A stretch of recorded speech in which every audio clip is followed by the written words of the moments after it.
From a rash of unsolved robberies connected to a dating app, to a violent killer who turns out to be a secret police informant, to a woman breaking hearts and bank accounts in a scam aimed at those hoping to adopt a child.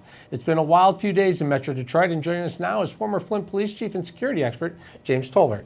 Thanks for being here. Thank you for having me. So I just want to look at some of these cases that have been going on and how it impacts our community. The first one is this case of the serial murder suspect. This was a person who, by most accounts, he should have been locked up. And he was given bond. He was allowed to be out on parole. When you look at cases like this, and you worked in Detroit, you worked in Flint, what is your experience with people who are captured and locked up and then released? Yeah, unfortunately, the system that we currently have is the best system that we have right now. So with working within that system, there are certain things that many times that officers will make an arrest. And you have 48 to 72 hours to get a warrant on an individual. And you have to present that information. What people really don't understand a lot of times is that the police department, all they do is gather facts. They gather facts and they present the facts to a prosecutor's office, who then authorizes a warrant. That's one part of the process, and then they go in front of a judge, and the judge has to decide if a crime was committed and if that individual committed the crime, and if it goes further than that through the process. So what happens in that process is that there are certain information comes out, or a judge can look at some information and decide it's not enough, or the judge can look at the information and decide, well, I'm going to go this way as opposed to that way. Many times in sentencing or in looking at what we're going to do with a person, there's always pre-trial interviews that happen with that individual, and someone makes a recommendation what should happen. And sometimes people slip through the cracks.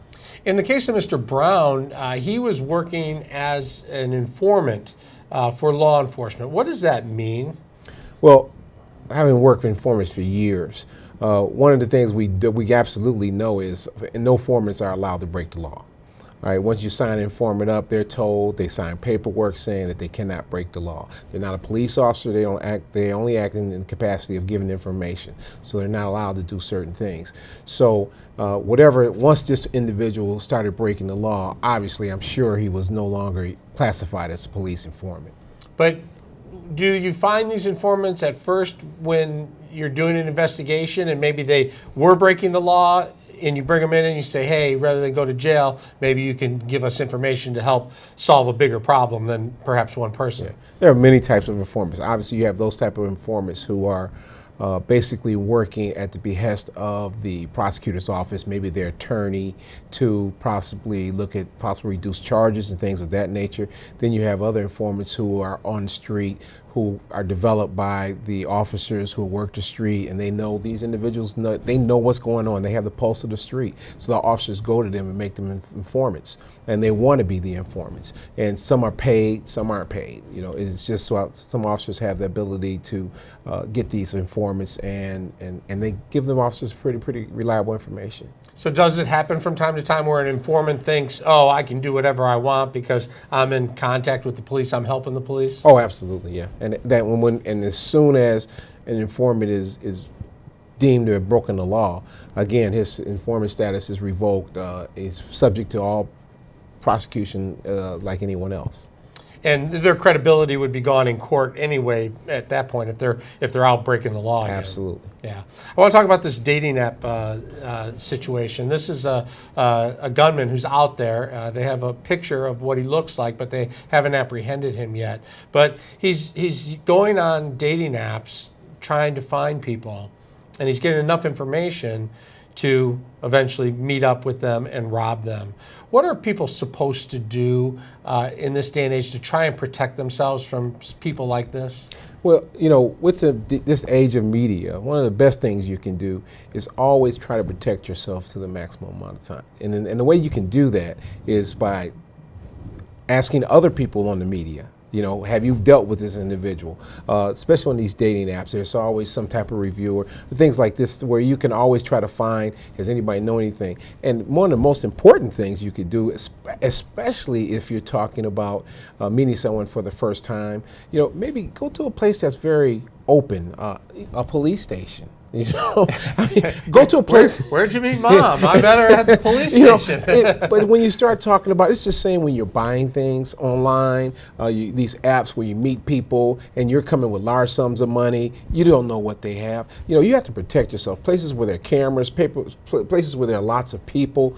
Tell somebody you're going to be there.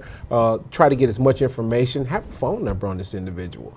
Anything that you had, because if something does go wrong, you want someone to be able to tell the authorities what's going on, where you were, who you're going to meet, something of that nature. Because you know, the worst thing you can do is be caught in a situation where nobody knows where you are, nobody knows who you are with, and then it becomes a time crunch. Are we going to be able to find you or not? And if you're off meeting someone new and you tell someone at home, then they can check on you. If they don't hear from you for a little bit of time, they can act quickly. And a food court mall is probably a good spot like that. And I know some police stations encourage people, if they're doing Craigslist, to make the transaction in the lobby of the police station. It's just a safer way to go. We absolutely encourage it. When I was with Flint, listen, anytime anybody wanted to sell anything online, you can come to our lobby. And because if you number one, if someone's going to do something nefarious, they know their camera's there, so they probably won't show up. And so that way you're going to save some money, and you're not going to get taken. And if they are legitimate, they feel comfortable making the exchange too. And finally, the case of Tara Lynn Lee. She's running an adoption scam. How do people protect themselves in a case like this? People just want to adopt a child, and they go to what they think is a legit agency, and they put their money up, and this woman is just completely scamming them. Yeah, I think number one is kind of like what we were talking about earlier. We should always look for referrals. Know someone who did business with this company. Check them through the Better Business Bureau. Find out, are there any through Laura, the licensing agency of the state. Find out, are there any complaints. Before you start giving these people this large sums of money, you really need to make sure that they are legitimate and they don't have any complaints. And if they have complaints, talk to them about the complaints. Well, this is what's going on. This is what the information I received about you. And maybe they might have an explanation. But you have to be able to protect yourself, especially when you start giving them these large sums of money. The judge had said, I wish I could put you away for life, but I can't. I can only put you away for 10 years. Do you think a long sentence for cases like this does discourage other people from doing it? Well, absolutely. Anytime someone's has a scam going, if there's ability to know that if you get caught, there's going to be some consequences to pay, I think that is definitely a deterrent. And when you start looking at how these scams repeat, and I guarantee you that's what happens. So once you do it one time, another scam artist will come and they'll put a variation on it, but it'll be something else. It's this today, tomorrow it'll be something else. And having that knowledge that these scams are out there is important. And again, checking, getting the references, and confronting people when you think something's wrong. If it doesn't smell right, it usually it's not right. All right, thank you. We'll be right back with more news now after this.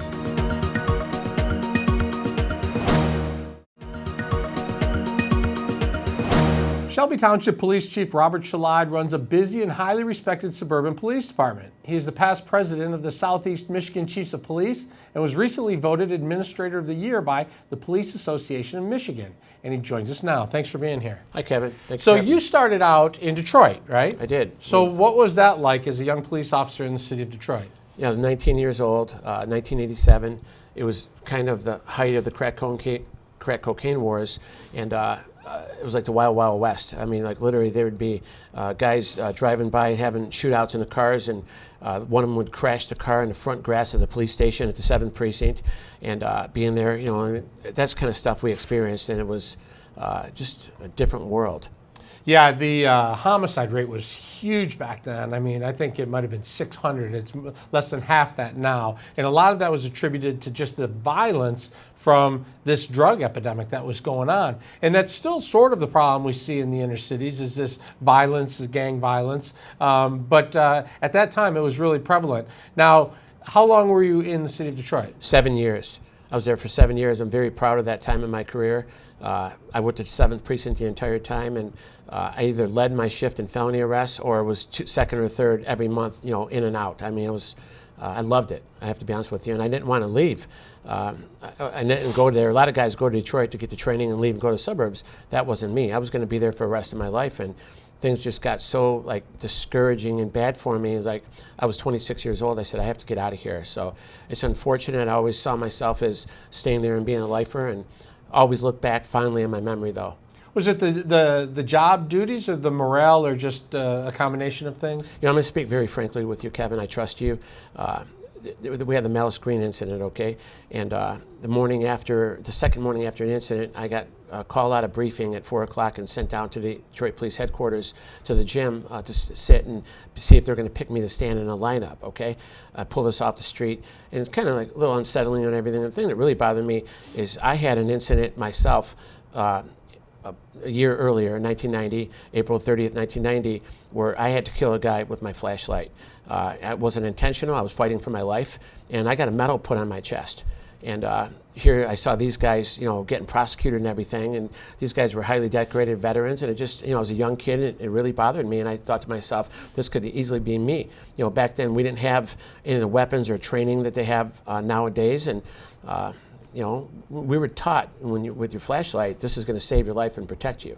So, and it did save my life one time, and so. So watching Budson and Nevers get charged and convicted made you think maybe Detroit isn't the place I need to be.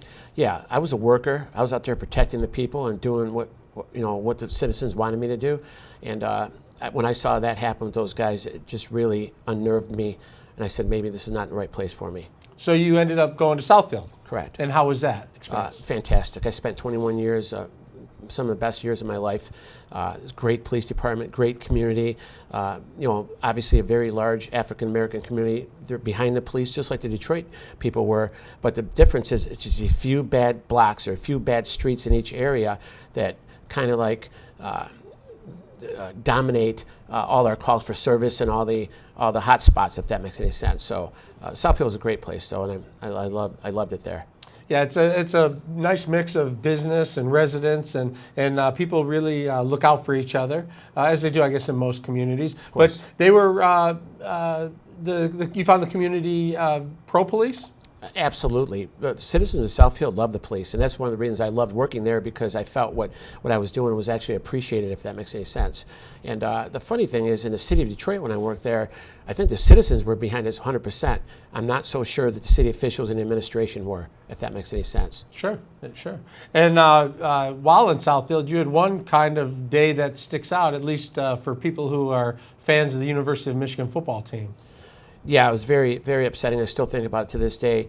November 2006, on a Friday morning, I was relatively a new sergeant.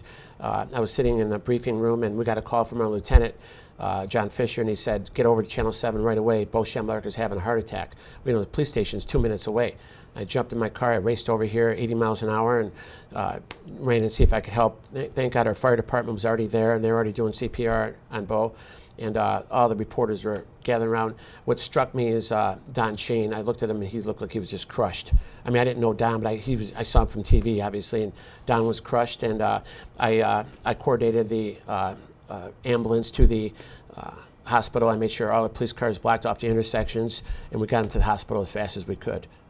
When something like that happens, do you realize how big a moment it is, or do you just respond? I mean, because someone like Bo Schemblark, really the whole state is going to be watching, but really the whole world is going to be watching. Of course. I mean, Bo was a legend.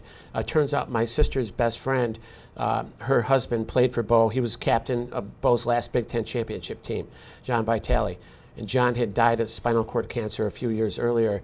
And I was still in communication with Lynn, so I was able to text her right from there and said, "Look, you know, I got bad news about Bo." She loved and adored Bo, and especially after John passed away, Bo was there for her and very supportive. So it was kind of very touching on that side also. And now, Shelby Township, you're the chief. I am. How is that different? It's very different. I call the shots, make the decisions, all the stuff, you know, I've seen right and wrong in the past in my career. I'm kind of like a hybrid of that person, if that makes any sense. I picked out all the great bosses I worked through the year, picked out their great attributes and said, I'm going to implement this into my leadership. And the stuff that I thought was no good, I made sure I don't behave that way. And I love it, I have to be honest with you. You think the right way to do that is to kind of work your way up the ranks and see all the various different jobs? Absolutely. I don't know how you could do it any other way. I mean, my experience is what keeps me going each day. And enables me to perform at a very high level. Is my past experience from both departments. And as the past president of the Chiefs of Police Southeast Oakland, is that right? Southeast Michigan. Southeast Michigan. Yes. You had an opportunity to talk to lots of different police chiefs. What kinds of things are common problems that you see throughout Southeast Michigan? We have, it's funny, you could take off the patch off our arm, take Troy off or Shelby off or Southfield and put them on. We all kind of have the same problems with our staff or residents or different business leaders and everything. It's relatively the same kind of stuff all over the place. Almost every community has people at their board meetings that are up there kind of trying to make trouble and everything. If your community is a certain size, you're going to have people at your city council meetings, your board meetings causing trouble. A handful usually at each community. They're kind of challenging to deal with. And then with the police officers, every police department has a few officers, percentage-wise, whether it be 3%, 5%. We call them the naysayers. No matter what you do, you could literally give them a pack of $100 bills and they'll complain about it. You know what I mean? Right. So very similar problems with the different guys. And it's empowering when you talk to your colleagues and you realize that they're dealing with the same stuff that you are. All right, we're going to take a short break, and when we come back, we'll get into some of these issues. As we both know, criminals don't care where the boundaries are from one community to the next. They move in and out of cities and communities regularly, so everybody kind of has to work together on all these problems. Absolutely. We'll be right back with more news now after this.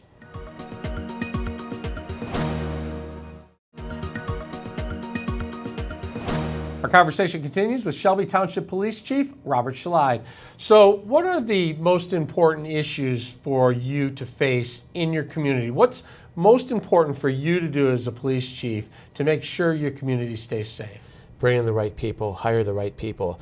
There's a national problem right now, a shortage of applicants for law enforcement. We've experienced this over the last 10 years, and it's nationally, and it's also in Michigan, and specifically in Southeast Michigan. So we used to announce we're going to hire police officers. We put a test out, 500 people would show up. Sterling Heights, Southfield, 2,000 people would show up. Same with Detroit. Now you're getting maybe 30, 40 people putting their name in the hat, and then obviously there's a huge weed out rate of that where we're getting rid of people where they're not, they don't meet the qualifications. So one of the things we're able to put in place at our police department, I'm very proud of, is a cadet program. And so what we did, we had to move mountains to get it done, but now we're able to bring these young kids in the door. They're of college age, taking college classes, and we bring them in, give them different assignments. They work our front desk, they take reports, they run our cars around, they process prisoners. But the main thing we're looking for is to test their character and see what they're made of, what their work ethic is. And just that little thing alone is allowing us to get these great candidates in the door. So we've been doing this for the past 2 years. The old model is you sit and you wait and you hope some guys from Detroit come out there or guys from other suburbs want to come and work for your department. Well, I didn't like that, and I wasn't happy with the type of people we were getting. It was at about a 50-50 rate where everybody looks great on paper, but when they're actually in the door and performing, it's about a 50% success rate and 50% failure rate, in my opinion, and many of my colleagues' opinions. So what we've been able to do is now we bring them in the door instead of, based off an interview, 45 minutes and looking through the background, get them in the door 8, 9, 10 months. We actually had 2 different Detroit police officers quit being an officer and come out and become a cadet for $15 an hour, and were cadets for a while, with the hope of becoming a police officer, and they were both hired by my staff. So that's one of the main problems that we've kind of really gotten on top of, and I'm very proud of. I want to talk about the idea of people wanting to become police officers. I feel like, everybody growing up when I was a kid wanted to be a cop, Right. And I don't know that that's the case anymore. And I know that police have been taking a lot of heat from the community, and it's been more adversarial than maybe it was when you were in Detroit or Southfield. Right. And some of that, I think, is social media and people saying things. But we've seen people attacking police officers verbally and physically. I mean, it's become a real problem. And one of the issues that that you were talking a little bit about is this use of force. You guys have had officers who've had to use deadly force. You had to use deadly force in your career personally. Yes. But now everything's on video. Everything has hundreds of cable TV news people analyzing everything that's done. Do you think that part of the problem is people don't want to become police officers because there's just too much to risk versus the reward? There's a huge risk, and the people, like you said, are painting this picture that, a lot of them tell us that law enforcement we're bad guys and we do bad things and everything, and it's totally false. This has been proven over and over again by different studies that have been done. The narrative they're painting is not true. The reality is the policemen in the United States of America are here to protect and serve their communities and will put their lives on the line to do that. Now, in any walk of life, as you know, Kevin, you're going to have people that are good and bad, okay? Whether it be attorneys or doctors, okay? There's 650,000 people every year that die of medical malpractice. You don't hear about that on the news. These are lawsuits that are paid out for deaths because of medical errors. 650,000 people. Now, law enforcement right now, we're killing about 1,000 people a year, okay? Now, out of those 1,000 people, there's 80% of them that are unquestioned. Those people need to be dealt with immediately. So now you're down to about 20%. 200 people, whatever, where you have questionable shootings. Well, there's 330 million people in this country. We have a million contacts each day with people, and the percentage of 99.99999 are positive, if that makes any sense. So as somebody who's been in this profession for 33 years, I know the men and women that work in this profession, and it's disheartening. It is, and I know that I've read studies about cameras because people will talk about body cams and should we have body cams, and some officers are like, I don't really want to be on camera all day long or every word or everything, but most of the studies show that I think it's like 98% of the time it exonerates officers from anything that was said about them. But yet there's this big image problem of everybody focusing on the 2%, if it's even that high, whatever the percentage is of problems, that's where all of the focus is, and it's more so than any other industry I can think of. It's funny about the body cameras. I just read an article recently. We have body cameras at Shelby Township, total transparency. If a guy, I put a directive out, if he gets caught not having his camera on, we start with progressive discipline, okay? I want him to understand this body camera is here to protect you. So the argument I just read recently, the people that were pushing for body cameras in law enforcement, now they're saying they don't think it's too good of a job because it's doing exactly what you said, Kevin. It's exonerating us 99% of the time in the different allegations. So the same people that are saying, get body cameras, now realizing this, saying, take them away. We don't want you wearing them anymore. You're infringing on our rights. It's sad. And what I see is the tail wagging the dog, the few, very tiny percentage of telling everybody the way it is. How do you feel about police chases? It's an issue that every department faces. Yeah, it's very obviously a very serious issue. You have to weigh the situation. You just can't chase anybody, you know what I mean? But if this crime is serious enough, you got to go. You got to get that guy.